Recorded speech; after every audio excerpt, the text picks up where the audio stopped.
बोली गजानंद गणपति महाराज की जय। मुक्ति बोध परिवार में आप सभी का स्वागत है।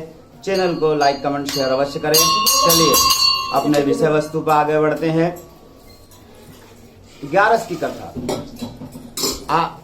वैशाख मास कृष्ण पक्ष वरुथनी एकादशी, अर्थात वैशाख मास में जो कृष्ण पक्ष होता है उस एकादशी का नाम वरुथनी एकादशी है।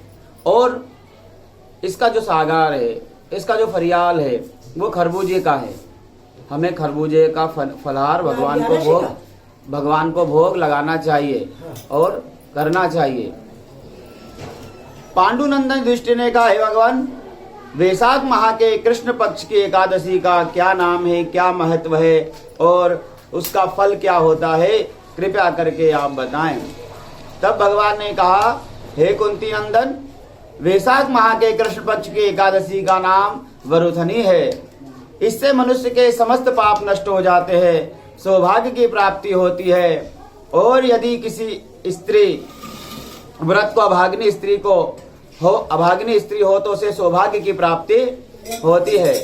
इस वैशाख माह के कृष्ण पक्ष की एकादशी के व्रत के प्रभाव से ही राजा मानधाता स्वर्ग को गए थे। इस एकादशी के व्रत का फल 10,000 साल तपस्या करने का होता है।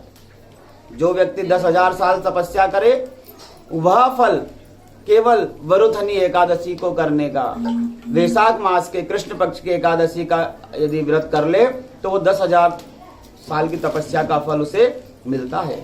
सूर्य ग्रहण के समय कुरुक्षेत्र में जो फल मिलता है स्वर्णदान का, वह उसके बराबर है।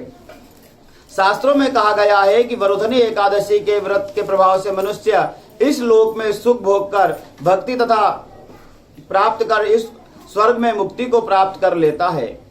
कहा जाता है कि हाथी का दान से घोड़े का दान उत्तम है और हाथी के दान से भी उत्तम दान भूमि दान कहा गया है।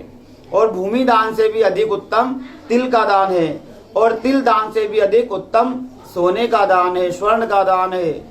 और स्वर्ण दान से भी उत्तम है हम अन्नदान करें। अन्नदान सबसे उत्तम दान है। क्यों? क्योंकि अन्नदान से पितृ तृप्त होते हैं, मनुष्य तृप्त होते हैं, देवता तृप्त होते हैं। इसलिए अन्नदान सब दानों में उत्तम है। और इसी के समान एक कन्यादान भी होता है। कन्यादान भी सर्वोत्तम दान है। तो जो एकादशी का फल है वह कन्यादान के समान है, वह स्वर्ण दान के समान है, अन्नदान के समान है। अर्थात वरुथनी एकादशी के व्रत करने से कन्यादान, गोदान, विद्यादान का फल मिलता है। और जो मनुष्य लोभ के वश हो कन्या का धन लेता है, जो लालच में आकर कन्या का धन लेते हैं, वो प्रलय के अंत तक नरक में जाते हैं। इसलिए कन्या का धन नहीं लेना चाहिए, बामन का धन नहीं लेना चाहिए, भानज का धन नहीं लेना चाहिए, बुआ का धन नहीं लेना चाहिए और किसी का धन हमें हड़पना नहीं चाहिए, नहीं तो नरक में जाना पड़ता है। और जो कन्या को बेचकर धन लेते हैं वे नाना प्रकार की योनियों में भटकते हैं। और इसलिए वरुथनी एकादशी का व्रत करने वाले मनुष्य को कन्यादान का फल मिलता है। इसलिए सब पापों से मुक्ति के लिए कल वरुथनी एकादशी करना चाहिए। इस वरुथनी एकादशी व्रत करने वाले मनुष्य को 10वें के दिन अर्थात एक दिन पूर्व कांसे के बर्तन में भोजन नहीं करना चाहिए, मांस नहीं खाना चाहिए, मसूर की दाल नहीं खाना चाहिए, चना नहीं खाना चाहिए, शहद नहीं खाना चाहिए।